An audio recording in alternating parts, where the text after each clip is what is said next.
Rožinis Altiejus 514 norma, 671 norma, 891 norma, 497 norma, 184 norma.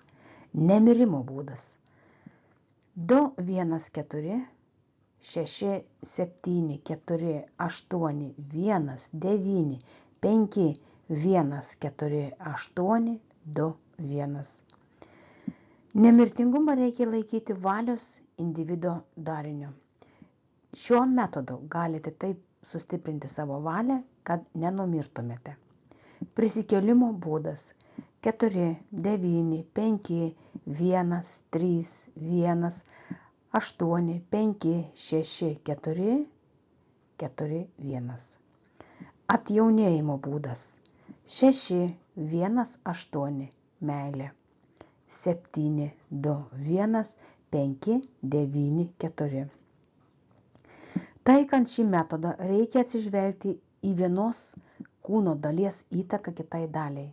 Pavyzdžiui, apsvarstykite dešinę žmogaus ausį ir apsvarstykite vidinę švytėjimo informaciją, kuri krenta, pavyzdžiui, ant žmogaus skruosto. Tada paaiškėja, kad tarp tam tikrų elementų yra sąveika dėl to, kad jie yra šalia ir todėl įvyksta atjaunėjimas.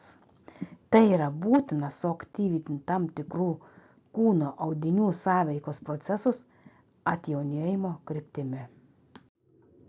Kūno atkūrimo būdas 6, 8, 4, 7, 1, 3, 9, 1, 9, 8, 5, 4, 2, 1, 7.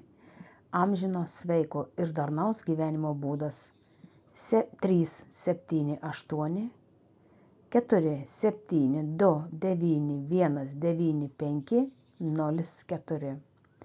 Šiuo metodu galima atlikti natūraliausią kontrolę žmogui, kai jis suvokia amžiną sveiką ir harmoningą gyvenimą. Jis tai įvertina kaip teigiamą gerą jam informaciją. Ir tada čia matosi, kad pozityvios ateities bangos suvokimas lemia šio metodo įgyvendinimą su metode pateiktomis skaitmeninėmis eilėmis. Tegul tai būna per amžius ir iki begalybės, fiksuoju rezultatą pagal visus realybės objektus, kūrėjos šviesoje, sielos fone ir pervedu šią valdymo sistemą į nepertraukiamą valdymą nuo šiandien iki begalybės. Technologija paimta iš Grigorijos Grabovojaus knygos Skaičių koncentracija į augalus kūnui atkurti. Video sukūrė ir įgarsino Sigutė.